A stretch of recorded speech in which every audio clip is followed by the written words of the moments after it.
David, what were your thoughts on Terence Crawford's performance against Canelo?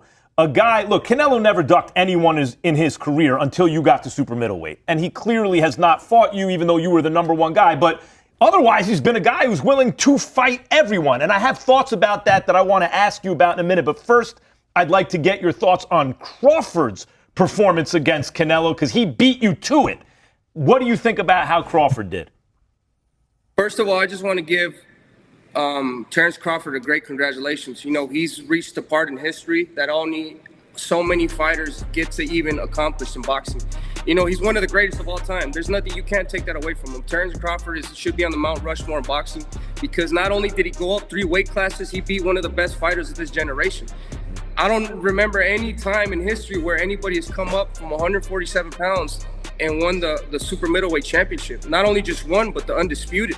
He's won every single title. So, you know, man, that man, not only is he a great fighter, but you could tell in that fight by seeing this combination right now how much of a dog he is. You know what I mean? And I think a lot of fighters could take a lot of notes from Terence Crawford, not only physically, but take notes in the heart aspect. And I give it all up to Terence Crawford. You know, he's one of the greatest of all time. And, you know, we salute Terence Crawford. Talking to maybe the most avoided fighter in boxing, the monster, David Benavidez. David, I got to ask you, bro, before you leave, because all the fans want to know this. Can you still make 168? To be honest with you, man, let Terence Crawford live. That's his weight class. Okay. I lost interest in 168 a long, long time ago. You know, I mean, I know that we could get offered a lot of money to go down to 168, but I'm more comfortable at 175. I'm chasing better beef. I'm chasing Bivol. You know, I'm chasing these other bigger. I'm chasing Surdo Ramirez at cruiserweight. You know what I mean? So I've been at 168, but I have no interest in going down. Dude's a maniac. Who's chasing? Who chases better BF and Bivol? Who chases better BF and Bivol? Hey, what's wrong with you? And you're looking at the one that's going to chase all of them. Like, these guys are monsters, but this is a monstrous world. And we're going to thrive in this environment. Well, that was the ultimate praise from the Mexican monster, David Benavidez. He stated that Crawford is one of the greatest top 5 fighters of all time. David Benavidez completely shut down the Crawford fight. Even though TURKi wanted to see it, he was questioning if Benavidez could make 168. Well, Benavidez completely rejected the idea of fighting Bud at 168, simply because he can't make 168 anymore. He's a 175-pounder now, which I told you guys that was the case. And he has his eyes on the undisputed champion, or who used to be the undisputed champion, Bivol. Even Benavidez, that's a fight he's interested in. For the people that don't know, Benavidez and Benavidez, the two monsters, are actually going to fight on the same card on November 22nd in Riyadh season. Another huge fight that's possible for Benavidez is the Canelo Alvarez fight, even though it doesn't sound like it right now. But trust me, history showed us time and time again, a lot of fighters who end up losing to fighters they weren't supposed to lose to, or they lost the most significant fights of their career. What they end up doing is continue fighting to prove themselves, since they feel like there's something missing and they get a different type of hunger. We've seen that with Duran. He lost to all the fighters on the Fabulous 4 list, even the Fabulous 5, you can say. Benitez, you could put him on the list. Manny Pacquiao lost to Floyd, and he's still fighting till this day. He's 46. We can see Canelo Alvarez in a similar position. We may see Canelo fight Benavidez finally at 175 if Benavidez could become undisputed in order to redeem himself. Plus, that's a huge money and legacy fight. Therefore, it's a no-brainer. But before we get to that, man, somebody check up on Max Kellerman. What is going on with this man? He was pointing out the fact that Canelo ducked Benavidez during the interview, but at the same time, he was defending Canelo for ducking everyone else. We all know Max Kellerman will never do this to any black fighter, but because Canelo has the complexion for the connection to get the ultimate protection, Max Kellerman is willing to lie while knowing the truth. That's why I call him Maximum Hypocrisy Kellerman. Canelo in recent years has insisted on a certain pay structure for opponents that has prevented, probably been the reason more than any, that we haven't seen the fights we wanted to see him in. We have seen Canelo fight plausible opponents. That guy has a belt, he wants to unify at super middle, etc., but not the fighters that we really have wanted to see him fight. Fight Charlo, fight Benavidez, fight Beterbiev. And lastly, of course, the biggest fight that can be made in boxing and probably the biggest night that can be made in sports. We're right on the cusp of that, July 29th, with Spence and Crawford. Again, these guys are doing something that everybody wants to see them do, but at the end of that night, is it just the biggest fight and the biggest event in boxing, or do we then have the pound-for-pound number one by definition in boxing because of the size of the fight? Come on. Whoever wins this fight, unless it's a bad fight somehow, which I don't see possible, is clearly the best pound-for-pound fighter in boxing. Who has a claim other than the winner of this fight, you know? Sugar Ray Leonard and Tommy Hearns fight. The winner of that fight's the best pound-for-pound fighter in boxing, you know? To playing devil's advocate, even Canelo, I realize he's not undefeated like these guys, but multiple weight divisions, multiple belts, titles, undisputed. Like, does he not still have a claim, even if, whoever wins, Crawford or Spence? Had Canelo beaten, let's say, in recent years, Charlo, and then Benavidez, and now we're heading into a Beterbiev fight, right? And you want to say sure. That's not what happened, though, So, no, I don't think Canelo has a claim to best pound for pound. The most dangerous weapon in the world is a microphone and a camera. And here is Max Kellerman pointing out how Canelo is ducking everybody pretty much. But now, he only ducked Benavidez and fought everyone else. The math ain't mathin'. If I'm in front of this camera where is a smaller audience that's going to be watching, I may tell the truth. But if I'm in front of the Ring Magazine camera, a bigger audience, then I'ma be lying again. This is Max Kellerman's motto, the hypocrisy motto. I can't even finish watching the interview if Max Kellerman is in it because he do too much talking, forcing his opinion or forcing his lie on the truth, telling Benavidez, same thing with Floyd when he fought Canelo. He fought him too early. Canelo should have fought you too early. Like, what? This is the same guy, Max Kellerman, who also said when Crawford beat Canelo that Canelo was washed up already, even though Crawford is 4 years older than Canelo. Make it make sense. Why do you guys think the maximum hypocrisy Kellerman always brings up Floyd only beat Canelo when he was too young? He's trying to insinuate if Canelo was 28, it'd be a different outcome. I mean, how disrespectful is that? Floyd will beat Canelo Alvarez at any age. In fact, it was Floyd that had the disadvantage of being too old, 36. Canelo is 34, and Max was already saying he was washed up, right? According to his logic, Floyd was the grandpa. Canelo Alvarez was the one in his prime. 23 years old, unified champ, 43-0, in his bully weight division. How many more advantages do you need? And Max Hypocrisy Kellerman is still out here making excuses till this freaking day? Come on, man. To make matters worse, with the same breath, Max will say Canelo fought everyone outside of Benavidez. However, Floyd, he was cherry picking. Like, wait a minute. If Floyd fought Canelo the same way Canelo should have had fought Benavidez, how you gonna say Canelo fought the best and Floyd didn't? What kind of shit is that when Floyd did things that Canelo should have had done, like fight Benavidez? The way Floyd fought Canelo. That's for one, or fight his rivals.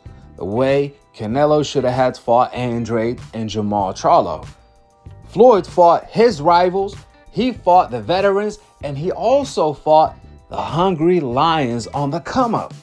But let Max Kellerman tell it. He will lie to you and tell you, Floyd fought the guys he was supposed to fight when they were already too old. Canelo was too young, but now the rest were too old. Mosley was this old. Pacquiao was this old, even though Pacquiao was younger than Floyd, 2 years younger than Floyd. And when it came to Sugar Shane Mosley, It was Sugar Shane Mosley that ducked Floyd for 10 years. It wasn't until Floyd became Money May, and then Sugar Shane Mosley was willing to fight him, which we all know Floyd fought him right away. You can't blame Floyd for fighters ducking him. That's like saying Benavidez only beat Canelo when Canelo was already too old, even though Canelo ducked Benavidez for 10 years prior to that.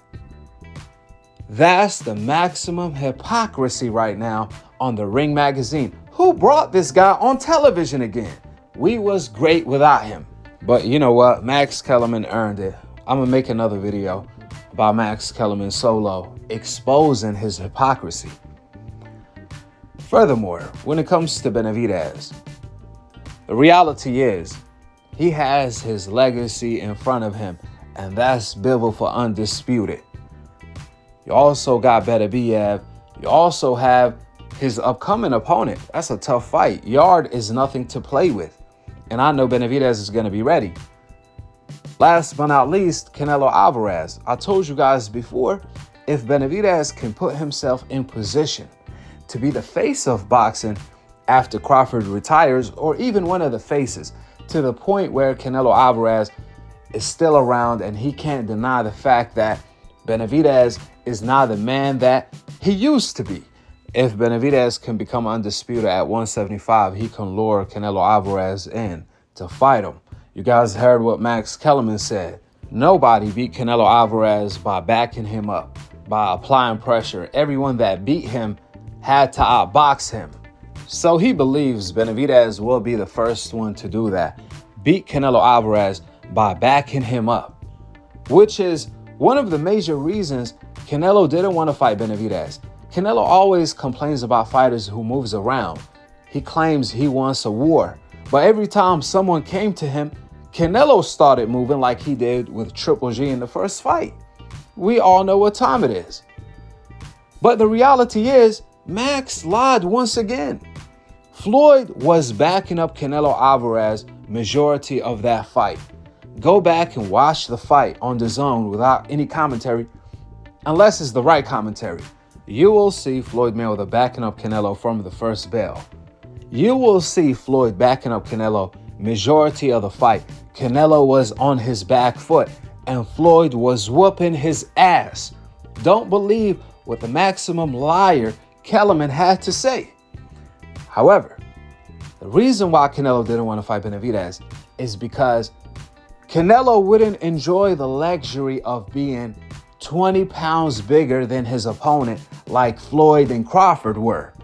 No, this time Benavidez is going to be the bigger guy.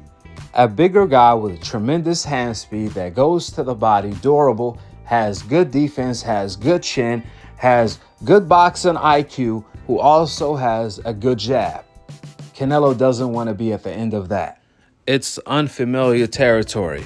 Remember, Canelo had the luxury to do that all the time to his opponents. He always had the power or the strength or the size, this, that, and the third. I mean, look at what Crawford had to do to beat him.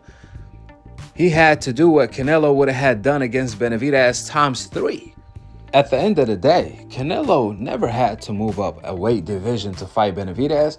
They were in the same division. Floyd had to move up a division to fight Canelo to his 5th weight class. Canelo was already at 168. He'd been there for 7 years. Benavidez was already kind of draining himself making the weight. And he still didn't want to do it. Let alone if Canelo had to move up 3 weight divisions to fight Benavidez. What does that mean? Well, it means Benavidez would have had put the Beats by Dre on Canelo, possibly stop him. You see, how is Canelo going to deal with Benavidez combos, his jab, his aggression? How is he going to stop Benavidez from coming forward? Canelo doesn't have answers for that. And that's why he ducked Benavidez like Andrade, like Jamal Charlo, like he ducked everyone else. But mainly Benavidez, because he felt that's not just going to be an embarrassment, that's going to be an ass whooping where he may never be the same. Truly, we don't know if Canelo going to be the same after losing to Crawford the way he lost to Crawford. He got beat in every freaking position. Inside, mid-range, outside, back foot, front foot. Crawford beat him everywhere. So let's see how Canelo deals with that loss. That being said, go ahead and drop your thoughts in the comment section below. David Benavidez has an extremely tough fight against Anthony Yarde coming up. So don't sleep on that. I think it's going to be really competitive early. And if Benavidez is able to beat Yarde in an impressive fashion, that's going to be impressive. However, I see Benavidez having trouble with Yarde, especially early on. But later on, once he's able to break Yarde down, he may be able to take him out, or he may not be. So this is not an easy fight for Benavidez. I can't wait to see this fight. I can't wait to see Devin versus Brian Norman on the undercard. Bam. They even have Benavidez and more fighters. I mean, it's a legit pay-per-view card that's gonna be for free, I believe, on DAZN. So make sure you guys are tuning in. Subscribe below. And to be continued on the next episode of Akhi, Akhi TV. Peace out. Wa alaikum assalam wa rahmatullahi wa barakatuh. I want to ask you about Canelo, because this is my feeling has always been about him. He doesn't duck and he will fight you eventually. But I always thought, even though you're Mexican American, I always thought that he doesn't want to give up that crown until he's ready to go, and then he'll see what you got. So I've always believed he will fight you eventually, but not until he's ready to kind of pass the torch if you can beat him. Is that your feeling? Do you feel, I just want to know how you feel about how Canelo has handled your presence, which used to be right in his division. So the way I've seen him handle my presence is he's definitely scared of me. You know, if you have a fighter talking so much trash in front of you, why don't you make an example of him to the world? Beat me in the ring and make a whole lot of money. But Canelo Alvarez, as you can see from every time he fights a guy that's big with power, like Bivol, you know what I mean? And he's not able to suppress these fighters as much as he's able to suppress the little fighters. You know what I mean? So he sees a lot of things in me that he can't stop. You know, not only does he see speed, does he see power, but he sees a lot of heart in me. You know what I mean? At the end of the day, I'm going in there and I want to prove myself to the world that I'm the greatest fighter. And it doesn't matter. It doesn't scare me to get in there with another great fighter, because I know that elevates me and who I am as a competitor. So that's I know for a fact that he sees in me. At the end of the day, he should have took the fight with me way back then, because if he had a chance to beat me, it would have been back then. He has no chance of beating me now, especially now. I'm getting all this confidence. You know, I'm stepping into my prime. You know, I'm able to deal with these bigger shows better. You know what I mean? I'm able to thrive in these shows. I'm able to, every time I fight, I'm always winning by a significant amount. You know what I mean? So I'm learning my craft better and better each and every single fight. I'm gaining more confidence every single fight. And like I said, I really want to go in there and hurt people. I'm not a boxer. I'm a warrior, and I go in there, I tear everybody up. I agree, by the way, with that analysis. I think Canelo's best chance to get you was when you were on your way up. And to be honest, David, I didn't think you took it as seriously then as you do now, the way Floyd caught Canelo on Canelo's way up. Now it's more of a problem. One of the things, guys, real quick, no one's ever beaten Canelo with Benavidez type style. The guys who beat Canelo move, right? Who has ever brought it to Canelo, because he's such a great counterpuncher also, and beaten him that way?